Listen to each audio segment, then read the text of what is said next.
மனிதர்களுக்கு உணவு என்பது அத்தியாவசியமானவைதான். அப்போதெல்லாம் உள்ள முன்னோர்கள் சாப்பிட்டவை அனைத்தும் அவ்வளவு சத்துக்கள் இருந்தன.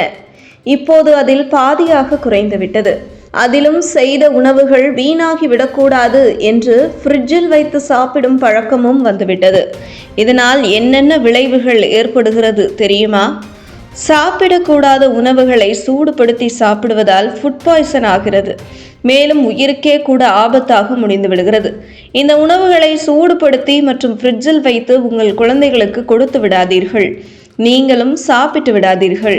நம் அனைவருக்கும் பிடித்த உணவு என்றால் அது பிரியாணி தான் முதலிடத்தில் இருக்கும். ஆதலால் நாம் அனைவரும் செய்யும் மிகப்பெரிய தவறு பிரியாணியை சூடுபடுத்தி சாப்பிடுவது. இப்படி சாப்பிடும்போது நமது உணவு மண்டலம் வெகுவாக பாதிப்படைந்து உடல் நலம் கேள்விக்குறியாக மாறிவிடுகிறது. மிச்சமாகிவிட்டது என்று சூடுபடுத்தி மட்டும் குழந்தைகளுக்கும் கொடுத்து விடாதீர்கள்.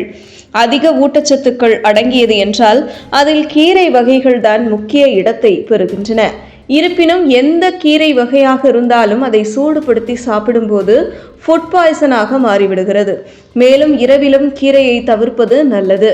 முட்டை உணவு வகைகளில் உடலுக்கு தேவையான புரதம் அதிக அளவில் இருக்கிறது. ஆனால் முட்டையை வைத்து செய்யப்பட்ட உணவுகளை மீண்டும் மீண்டும் சூடுபடுத்தி உண்டால் அது வாயு கோளாறுகளை ஏற்படுத்தி உடல் ஆரோக்கியத்தை பாதித்து விடுகிறது. உருளைக்கிழங்கில் நார்ச்சத்துக்கள் அதிகமாக இருக்கின்றன. மற்ற காய்கறிகளுடன் ஒப்பிடும்போது கலோரிகள் குறைவாக இருந்தாலும் இவற்றை வேக வைத்து சாப்பிடுவதுதான் சிறந்தது. உருளைக்கிழங்கு பயன்படுத்தி சமைத்த உணவை மீண்டும் மீண்டும் சூடுபடுத்துவதால் அவை உடலுக்கு தீங்காக மாறிவிடுகிறது. கோழியில் அதிக அளவு பாக்டீரியாக்கள் நிறைந்துள்ளன. இதை சரியாக சமைக்காமல் சாப்பிட்டால் நமது உடலில் பாக்டீரியாக்கள் சேரும். அதைவிட மிகவும் முக்கியம், கோழியால் செய்த உணவுகளை திரும்ப திரும்ப சூடுபடுத்தும் போது பாக்டீரியாக்களின் எண்ணிக்கை அதிகரித்து உடல் நலத்திற்கு கேடு விளைவிக்கிறது. காளானில் உள்ள செலினியம் எலும்புகளின் உறுதித்தன்மையை ஊக்குவிக்கிறது. இரும்பு சத்து அதிகம் கொண்டது. குழந்தைகள் முதல் பெரியவர்கள் வரை அனைவரும் விரும்பி உண்ணும் காளான் உணவை மீண்டும் மீண்டும் சூடுபடுத்துவதால் வயிற்றுப்போக்கு, வாந்தி, குமட்டல் போன்ற வயிற்று பிரச்சனைகளை உண்டாக்கி உடல் நலத்திற்கு கேடு விளைவிக்கிறது.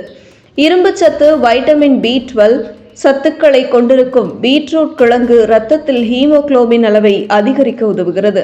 இந்த பீட்ரூட்டை பயன்படுத்தி சமைத்த உணவுகளை மீண்டும் மீண்டும் சூடுபடுத்தி சாப்பிடும் பொழுது அவை விஷமாக மாறிவிடும். பொதுவாக உணவுகளை தேவையான அளவு மட்டும் செய்து சாப்பிடுங்கள். குறிப்பாக அசைவ உணவுகளை சூடுபடுத்தி சாப்பிடுவதை தவிர்த்து விடுங்கள். எந்த பொருளையும் சூடுபடுத்தி சாப்பிடுவதால் அது நல்லது கிடையாது. அப்போதைக்கு அப்போது செய்து சாப்பிடுங்கள். இதுவே உங்கள் உடல் நலத்திற்கு நன்மை பயக்கும்.